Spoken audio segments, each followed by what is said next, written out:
What's up, good people? Mark Holmes here, and as always, I want to say thank you all for watching, commenting, subscribing, and being part of the Joe Boo Sports Report. Without you guys, as well as you ladies, you know that this literally does not work. It's been strange, man. It's strange to hear about snow in Nevada and California and stuff, and it was literally 81 degrees here on the East Coast. 81 freaking degrees. In fact, I'm out here in shorts right now, in short sleeve shirt, in freaking February. Sometimes it makes you wonder if the world is coming to an end. But I'm back home. Thank goodness I am back home.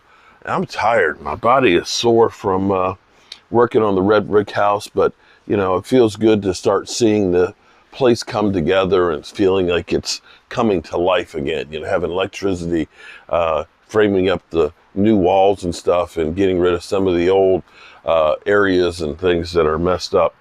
And definitely check out my other channel, and you can see the progress that we're making on that, regardless of the haters out there that want to try and stir shit up. It is now the 10% time, the 10% of the stuff that you can believe going on, but it's also that time that teams are beginning to shed players. You're seeing and hearing about rumors about guys like, for example, DeAndre Hopkins. The Cardinals are kind of in a bad situation right now because Kyler Murray, who just signed his big contract, ended up being injured, tore ACL, and probably is not going to be ready to start the season. You got a new coach in there, and they're already looking and thinking that this is the beginning of a rebuild. And you look at a player like DeAndre Hopkins, who has a big salary number, and you may want to try and dump that contract and get some competition, because you're looking at it and saying, by the time we're ready to win, we've wasted money on him because he's not going to be here, or he's going to be lesser of a player. And so the rumors out there are that they would be willing to make a trade for him somewhere in the 2 to 3 pick range. If you can get him for the third or maybe even the second, because the Cowboys, we don't seem to have too much luck with second round picks. Now, I hope that last year's Sam Williams is a guy who second year really gets an opportunity and really plays well. But you look at some of the ones we've had in the second round, I'd be willing to go ahead and say, let's do something else the second round. And I think that's partially because of the Cowboys' philosophy. The Cowboys usually draft well in the first round. They put all their, you know, they believe their draft board, they go by their players and all that. But then in the second round, I think the philosophy changes. It says, what guys should be first round guys, but have fallen for whatever reason, injury, character issues. Let's take a risk on that guy because we might actually get a first round quality guy. Well, that has not worked out as well as you would like it to.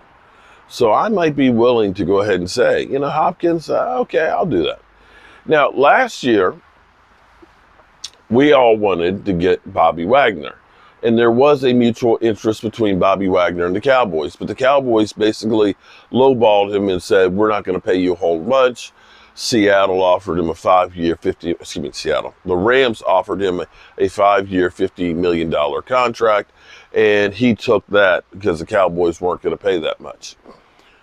His season last year, 140 total tackles, 89 solo tackles, 2 interceptions, and 6 sacks.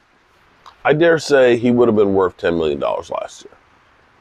You team him up with Micah Parsons out there, oh my goodness, and D-Law. And if we could get a lights-out defensive tackle to get in there, you know, a guy who could like bust some heads, kind of like John Ridgway that we had, and oh, let him go. Stupid. So we'll see if the Cowboys revisit Bobby Wagner, and maybe he'll take a more team-friendly number to play at the Cowboys. It was a mutual departure where he's looking and saying, you guys are rebuilding. I want to go someplace where I can win now.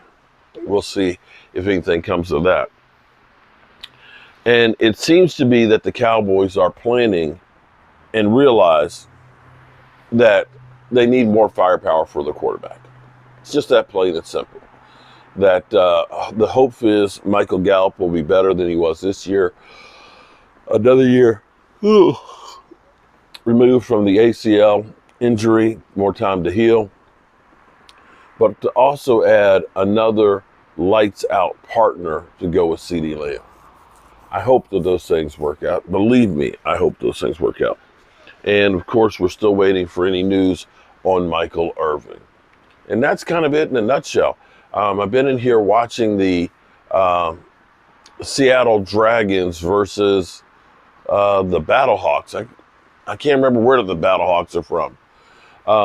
Game. And the Battlehawks, boy, they've had all kinds of breaks and should be blowing out the Seattle team. But they've had a kicker miss a field goal. They were in field goal range and ended up taking a sack and getting knocked out of field goal range before the half. And Bendy Nucci, who played well last week, seems to be playing pretty well this week as well.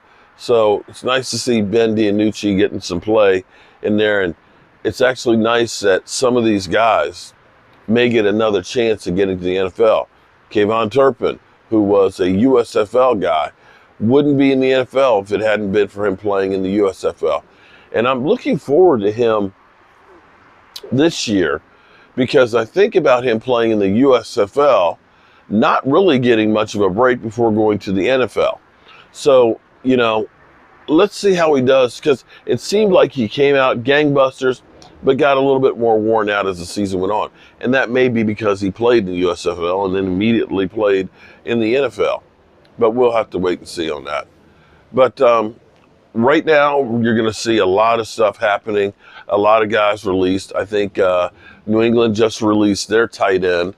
I think the number 2 highest paid tight end in the NFL. And you're going to see a lot of other big names and big name players that are released.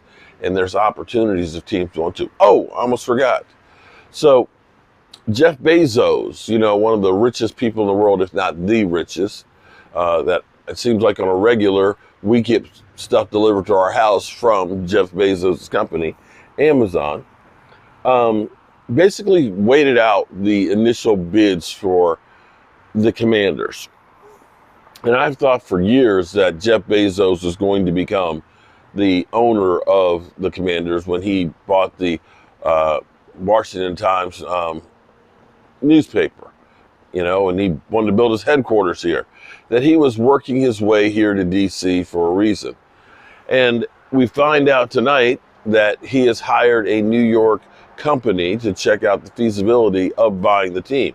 See, he can get back because he's got enough money laying around that whatever these guys bid, he can just go ahead and say, here's an extra $500 million. And it's chump change in his couches. Literally.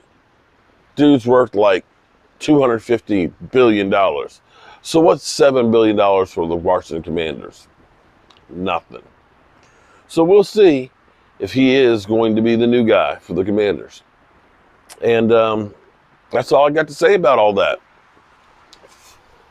Other than, I'm tired. I'm real tired, boss. And I appreciate each and every one of you guys, as well as you ladies. And remember, tell the people you love them, because you might not get the chance again. And I love you guys. And God willing, I'll see you tomorrow. Peace out.